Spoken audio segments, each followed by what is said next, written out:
नमस्कार दोस्तों।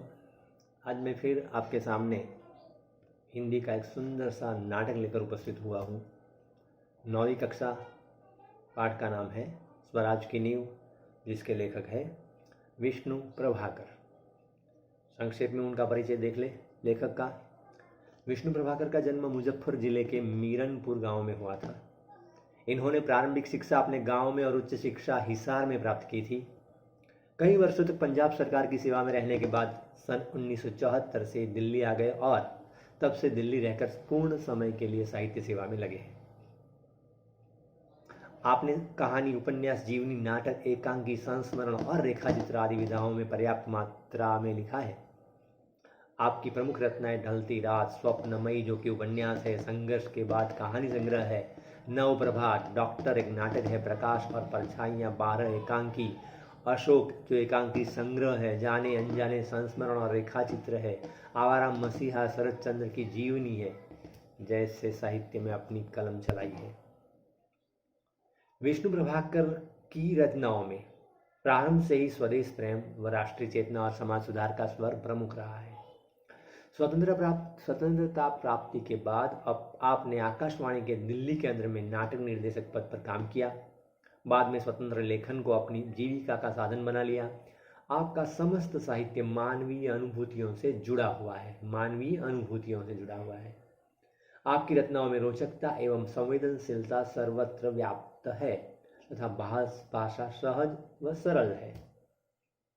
अब इस एकांकी में हमें क्या देखना है? नाम ही है स्वराज की नींव। प्रस्तुत एकांकी स्वराज की नींव में प्रथम स्वतंत्रता संग्राम 1900 या 1857 में लक्ष्मीबाई के त्याग और संघर्ष का वर्णन किया गया है। स्वराज की नींव रखने में स्त्रियों की भी महत्वपूर्ण भूमिका रही है। प्रस्तुत एकांकी में पात्र स्वराज की नींव के पत्थर हैं, जिनके त्याग, तपस्या व बलिदान के द्वारा भले ही स्वराज की प्राप्ति न हुई हो, लेकिन वे स्वराज की नींव का पत्थर बनकर जनमानस में देश प्रेम व नव जागरण की भावना जगाने में अपनी सार्थकता समझते हैं। अब स्वाभाविक है कि एकांकी है, तो अगर मैं क्लास में होता तो ये पात्र आपके सामने पेश करता, जिसमें पात्र है लक्ष्मीबाई है, झांसी की रानी, खूब लड़ी मर्दानी वो तो झांसी वाली रानी थी, सुभद्रा कुमारी चौहान। उनके इर्द गिर्द ये पूरा एकांकी घूमता है। जूही है, उनकी सखी है, मुंदर है, ये दोनों उनकी सखियां हैं। रघुनाथ राव है, तात्या तोपे है, तात्या तोपे जो सेना नायक है। ये सब इकट्ठा मिले हैं कि अंग्रेजों से देश को मुक्ति दिलाए, आज़ादी दिलाए, और इसके लिए ये प्रयास करती है। रंग मंच पर युद्ध भूमि का दृश्य अंकित किया जा सकता है। कैंप कहीं पास ही लगा हुआ है। महारानी लक्ष्मीबाई के तंबू का एक भाग दिखाई देता है। पर्दा उठने पर महारानी लक्ष्मीबाई अपनी सखी जूही के साथ उत्तेजित अवस्था में मंच पर प्रवेश करती है। दोनों लाल कुर्ती में सैनिकों की वेशभूषा में है। अब देखिए, मैं पात्रों को आपके सामने जीवित करने का प्रयास करूंगा, ठीक है। उनके पात्र, उनका जो व्यक्तित्व है वह उनके संवादों के द्वारा आपके सामने पेश करने जा रहा हूं। लक्ष्मीबाई कहती है, मेरे देखते देखते क्या से क्या हो गया जूही। झांसी, कालपी, ग्वालियर कहाँ गई? परंतु मंजिल है कि पास आकर ही हर बार दूर चली जाती है। स्वराज को आते हुए देखती हूँ, परंतु दूसरे ही क्षण मार्ग में हिमालय अड़ जाता है। उससे पार करती हूँ तो महासागर की डरावनी लहरें थपेड़े मारने लगती है। उनसे जूझती हूँ तो नाविक सो जाते हैं। देखो जूही, उधर क्षितिज पर देखो, कैसी लपलपाती हुई लपटें उठ रही है। सारा आकाश धूम घटाओं से छाया हुआ है। प्रलय की भूमिका है। लेकिन राव साहब है कि रक्तमंडल की छाया में ऐशो आराम में मशगूल है। आवेश में आते आते सहसा मौन हो जाती है। बेचारी करे तो क्या करे, उनके जो भी सहयोगी है साथ नहीं देते हैं। जूही कुछ कहने के लिए मुंह खोलती है कि महारानी फिर बोल उठती है, क्या? कि जूही जूही, मैंने प्रतिज्ञा की थी कि मैं अपनी झांसी नहीं दूंगी, लेकिन झांसी हाथ से निकल गई जूही। नहीं नहीं, झांसी हाथ से नहीं निकली, मैं अपनी झांसी नहीं दूंगी। मैं अकेली हूं, लेकिन उससे क्या, मैं अकेली ही झांसी लेकर रहूंगी। ये है खुददारी, ये है गर्मजोशी। जूही उनकी दोस्त है। क्या कहती है सखी? कौन कहता है आप अकेली है महारानी? आप तो गीता पढ़ती है, फिर ये निराशा कैसी? लक्ष्मीबाई कहती है, मैं निराश नहीं हूं, मैं जानती हूं कि झांसी लेकर रहूंगी मैं। लेकिन क्या तुम नहीं जानती कि उस दिन बाबा गंगादास ने मुझसे क्या कहा था, जो उनके गुरु थे? क्या कहा था? जब तक हमारे समाज में छुआछूत और ऊंच नीच का भेद नहीं मिट जाता, जब तक हम विलास प्रियता को छोड़कर जन सेवक नहीं बन जाते, तब तक स्वराज नहीं मिल सकता। वह मिल सकता है तो केवल सेवा, तपस्या और बलिदान से। सेवा करें, तपस्या उसके लिए चाहिए और बलिदान देने की तत्परता चाहिए, तभी हम स्वराज प्राप्त करते हैं। गंगादास का कथन है, बाबा गंगादास। जूही कहती है, लेकिन महारानी, उन्होंने यह भी तो कहा था कि स्वराज प्राप्ति से बढ़कर है स्वराज की स्थापना के लिए भूमि तैयार करना, स्वराज की नींव का पत्थर बनना। नींव का पत्थर बनना है क्या? क्या मजबूती देती है नींव? जितनी नींव मजबूत है, इमारत उतनी ही मजबूत आप बना सकते हो। स्वराज की नींव का पत्थर बनना, यह हमारा कर्तव्य है। सफलता और असफलता दैव के हाथ में है, लेकिन नींव के पत्थर बनने से हमें कौन रोक सकता है? वह हमारा अधिकार है। लक्ष्मीबाई मुस्कुरा कर कहती है, शाबाश मेरी कर्नल, तुम लोगों से मुझे यही आशा है। जिस स्वराज की नींव तुम जैसी नारियां बनने जा रही है, वह निश्चय ही महान होगा। मुझे इस बात की चिंता नहीं है कि वह मेरे जीवन काल में आता है या नहीं, लेकिन मुझे इस बात का दुख अवश्य है कि हमारे पास शक्ति है, फिर भी हम दुर्बल हैं। हमारे पास शक्ति है, फिर भी हम दुर्बल हैं। हमारे पास तात्या जैसे सेनापति है, फिर भी हमारी सेना में अनुशासन नहीं है। हमारे पास ग्वालियर का किला है, फिर भी हम कुछ नहीं कर पा रहे हैं। क्यों? जानती हो क्यों? जूही कहती है, जानती हूं महारानी, हम विलासिता में डूबे हैं। तभी मुस्कुराती हुई मुंदर वहां प्रवेश करती है, जो जूही की और लक्ष्मीबाई की सखी है। उनकी सेना में ये शामिल है औरतें, स्त्रियां। मुंदर कहती है, कौन कहता है कि हम विलासिता में डूब गए हैं? विलासिता में तो डूबे हैं राव साहब, बांदा के नवाब और सेनापति तात्या। सेनापति तात्या का नाम जैसे ही जूही सुनती है, जूही सुन नहीं पाती है। क्यों? वह प्रेम करती है तात्या से, इसलिए तात्या के बारे में जब बात आती है तो फौरन जूही बीच में बोल उठती है सहसा, नहीं मुंदर, सेनापति तात्या नहीं। मुंदर मुस्कुराती और कहती है, ओ समझी, तुम तो उनका पक्ष लोगी ही।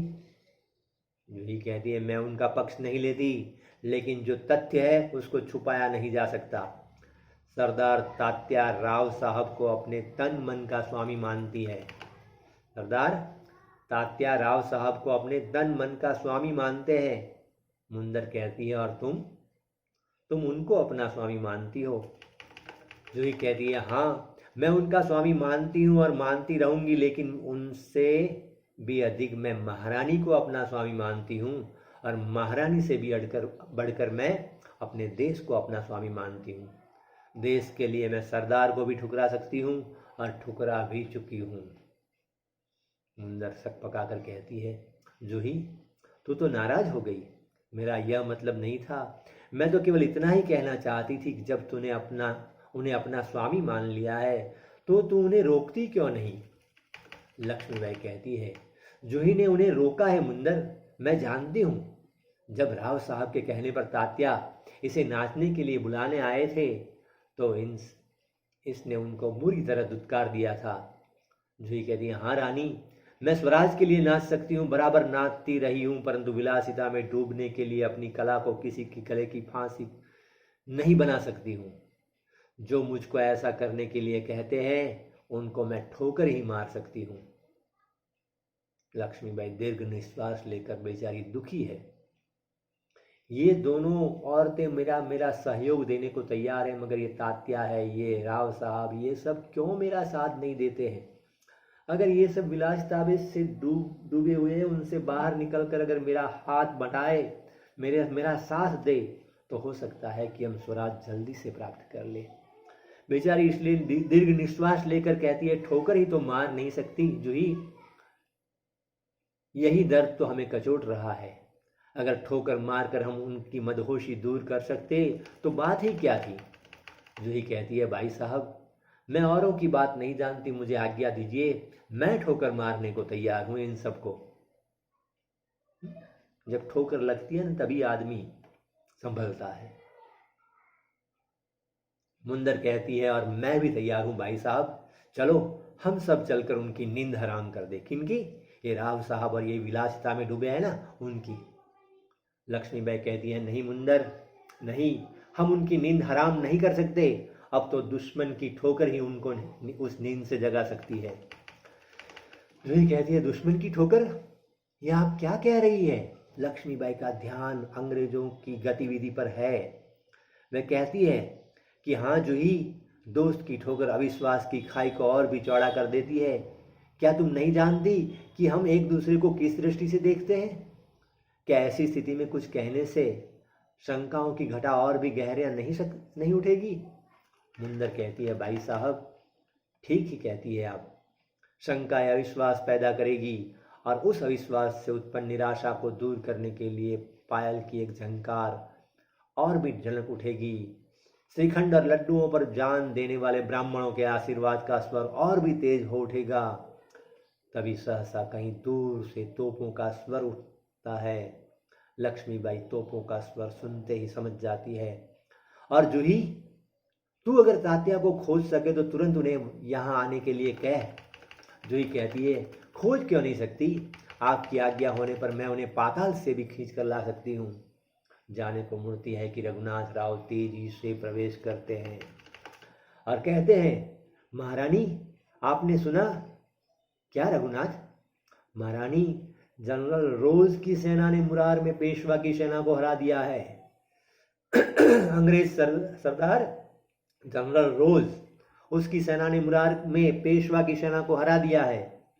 जूही कांप कर कहती है, क्या पेशवा की सेना हार गई? लक्ष्मीबाई कहती है, पेशवा की सेना हार गई। यह अच्छा ही हुआ, अब पेशवा की आंखें खुलेगी। रघुनाथ, अपनी सेना को तैयार होने की आज्ञा दो। रोज ग्वालियर का किला नहीं ले सकेगा। रघुनाथ कहता है, मैं जानता हूं, वह कभी नहीं ले सकेगा। मैं अभी सेना को कूच के लिए तैयार करता हूं, केवल आपको सूचना देने के लिए आया था। और वहां से रघुनाथ चला जाता है। लक्ष्मीबाई, और जूही, तुम भी जाओ। सहसा बाहर देखकर कहती है, लेकिन ठहरो, शायद सेनापति तात्या इधर ही आ रहे हैं। जूही बाहर देखकर कहते हैं, हाँ जी हाँ, ये तो सरदार तात्या ही है। सरदार तात्या का प्रवेश होता है। लक्ष्मीबाई उनको देखकर कहती है, कहिए सरदार तात्या, आज आप इधर कैसे भूल पड़े? व्यंग करती है। ना, आप तो जाइए, भोग विलास कीजिए। तात्या कहते हैं, भाई साहब, मैं किसी के लिए सरदार हो सकता हूं, पर आपके लिए तो सेवक ही हूं। लक्ष्मीबाई व्यंग से कहती है, इतने बड़े सेनापति को इस प्रकार एक नारी के सामने झुकते लज्जा नहीं आती? खैर छोड़ो इस बात को, यह तुम्हारी विनम्रता है, लेकिन यह तोपों की आवाज कैसे आ रही है? कौन सा उत्सव मनाया जा रहा है? शायद चाटुकारों में जागीर बांटना अभी खत्म नहीं हुआ है। तात्या कहता है, भाई साहब, आपको हमें लज्जित करने का पूरा अधिकार है, हम इसी योग्य है, लेकिन जो कुछ हो रहा है वह आप जानती ही है। क्योंकि तात्या भी कुछ नहीं कह सकता राव साहब को, जो अपना राज्याभिषेक करवाने चले हैं। लक्ष्मीबाई कहती है, शायद ब्रह्मभोज के उपलक्ष्य में ये तोपें चल रही है। श्रीखंड और लड्डुओं के लिए घी शक्कर की कमी तो नहीं पड़ी है। जूही कहती है सरकार इस बार इनको माफ कर दीजिए तात्या को। तात्या व्यग्र होकर कहता है भाई साहब आप यूं कब तक फटकारती रहेंगी। लक्ष्मीबाई कहती है तू कहती है तो अच्छा, लेकिन तभी मुंदर का प्रवेश होता है। मुंदर कहती है सरकार सेना तैयार है। लक्ष्मीबाई कहती तो मैं भी तैयार हूं। तात्या तुमसे मुझे बहुत आशाएं थी, तुम्हारे रहते यह सब क्या हो गया, मुरार की छावनी क्यों चली गई। जूही कहती है सरकार ये स्वामी भक्त है। जूही कहती लक्ष्मीबाई कहती है लेकिन आज हमें देशभक्तों की आवश्यकता है, स्वामी भक्त की नहीं। खैर अब भी कुछ नहीं बिगड़ा, अब भी बहुत कुछ किया जा सकता है। तात्या कहता है इसलिए तो आया हूं भाई साहब, आप जो कहेंगी वही करूंगा, जो योजना बनाए उसी पर चलूंगा। लक्ष्मीबाई कहती है तो जाओ, तैयार तलवार संभाल लो, नुपुरों की झंकार के स्थान पर तोपों का गर्जन होने दो, भूल जाओ रंगराग। याद रखो हमें स्वराज लेना है, हमें रणभूमि में मौत से जूझना है। तात्या कहता है महारानी आपकी जय हो, मैं युद्ध के लिए तैयार होकर आया हूं। लक्ष्मीबाई कहती है जानती हूं, लेकिन सेनापति इस बार यह याद रखना कि यदि दुर्भाग्य से विजय न मिल सकी ना तो तुम्हें सेना और सामग्री दोनों को दुश्मन के घेरे से निकाल कर ले जाना है। ऐसा ही होगा। तात्या मेरा मन कहता है कि यह मेरे जीवन का अंतिम युद्ध है। जीत हो या हार मुझे किसी बात की चिंता नहीं, चिंता केवल इस बात की है हमारी वीरता कलंकित न होने पाए। क्या चिंता है कि हमारी वीरता कलंकित न होने पाए। तात्या कहता है भाई साहब वीरता आपको पाकर धन्य है, आपके रहते कलंक हमारी छाया को भी नहीं छुपा सकेगा। आज्ञा दीजिए। और प्रणाम करते हुए तात्या वहां से जाते हैं। लक्ष्मीबाई कहती है प्रणाम तात्या, मैं सीधी युद्धभूमि में जा रही हूं, देर न लगाना। तात्या चला जाता है। मुंदर कहती है सरकार आज मैं बराबर आपके साथ रहूंगी। जूही कहती है और मैं तोप खाना संभालूंगी। लक्ष्मीबाई कहती है और हम सब मिलकर या तो स्वराज प्राप्त करेंगे रहेंगे या स्वराज की नींव का पत्थर बनेंगे। क्या कहती है हम सब मिलकर या तो स्वराज प्राप्त करके रहेंगे या स्वराज की नींव का पत्थर बनेंगे। हर हर महादेव, तीनों हर हर महादेव का उद्घोष करती है। पृष्ठभूमि में यही उद्घोष उभर कर आता है जो मंच पर प्रकाश के धुंधलाते न धुंधलाते सब कहीं छा जाता है। फिर धीरे धीरे शांति छाने लगती है, प्रकाश उभरने लगता है और पृष्ठभूमि में गीता पाठ का स्वर उठता है। यही है स्वराज की लक्ष्मीबाई की कामना। लक्ष्मीबाई चाहती है कि स्वराज, अगर हम स्वराज प्राप्त करने के लिए प्रयास तो करें, हो सकता है हम स्वराज प्राप्त कर भी ले। चाहिए इसके लिए कि हम सब मिलकर प्रयास करें। अगर मिलकर प्रयास करेंगे और अगर स्वराज प्राप्त न भी कर पाए ना तो भी हमें इस बात की खुशी होगी कि हम स्वराज की नींव का पत्थर तो बने। हमने लोगों में स्वराज के लिए जागृति तो लाई। यही बात इस पाठ में विष्णु प्रभाकर जी लक्ष्मीबाई के द्वारा हमारे सामने रखने की कोशिश करते हैं। Okay, thank you.